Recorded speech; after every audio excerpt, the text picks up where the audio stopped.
Hello, chemists. We're going to be talking about buffer solutions right now. Buffer solutions are the final concept with our aqueous chemistry topic, and they are a solution which resists change in pH, usually made up of a weak acid and its conjugate base. What does that mean? Well, I'll tell you. So, it resists changes in pH.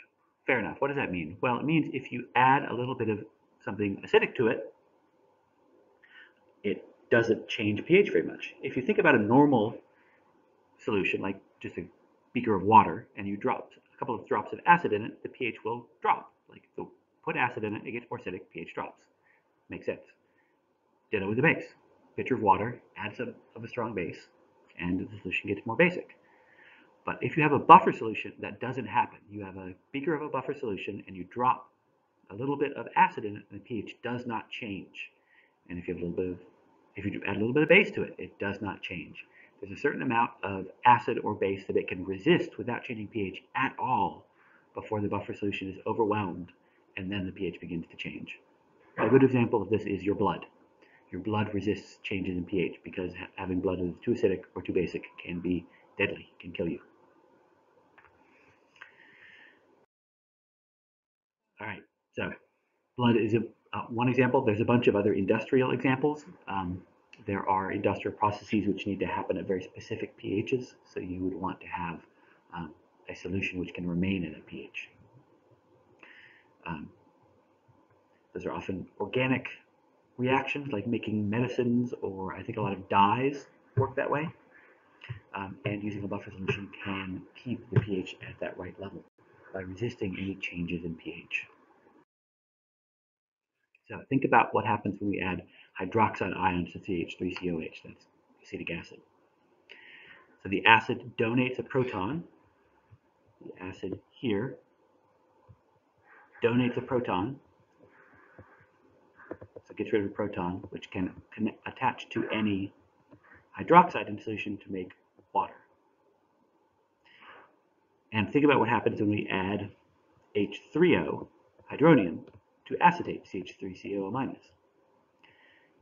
The CH3CO- is going to accept protons from hydroxide, or hydronium, to make CH3COH and water.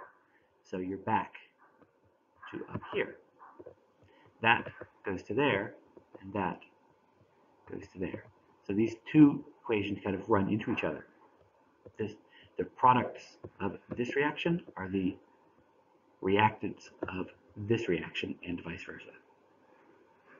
If you had a mixture of acetic acid and acetate ions of similar concentrations, any hydroxide or hydronium you added would be neutralized, wouldn't change the pH. So any hydroxide would react with the acetic acid, any hydronium would react with the hydroxide and resist the change in pH. In order to make them, you dissolve a calculated amount of salt in the appropriate weak acid or base. And buffers usually work better on resisting acidic change or basic change. There are buffers that work on both, but usually be better at one or the other. And by adding a calculated amount of that strong acid or base to the weak acid or base, another way is by adding a calculated amount of strong acid or base to a weak acid or base to make the salt that you need. Because the thing that makes acetic acid is, or sorry, not acetic acid, a buffer solution is a salt. They are made of salts. So you could dissolve sodium acetate in acetic acid solution, or add in sodium hydroxide to acetic acid to form sodium acetate solution. But your goal is to get acetate and acetic acid together in the same container. And there is a pH range at which the buffer solution is the most effective. And it usually stretches from 1 pH unit above and 1 pH unit below the pKa value. So if you have the pKa, you know where the pH, where the buffer solution is going to resist that change. And that range is called the buffer zone. So our mixture of ethanoic acid, acetic acid, and sodium ethanoate, sodium acetate, that's the thing we've just been talking about the whole time, will have a pKa of 4.76, which means the buffer zone for that solution will be between 3.76 and 5.76, i.e., the solution is going to be the most effective at keeping the pH in that range. So if you have a chemical process which needed to happen between the 3.76 to 5.76 range, a sodium acetate and ethanoic acid buffer solution would be a good way to keep it there. There are buffer solutions which have really, really, really narrow buffer zones, and there are ones that have much broader ones, but usually it's 1 unit above and 1 unit below. That's it. Introduction of buffer solutions.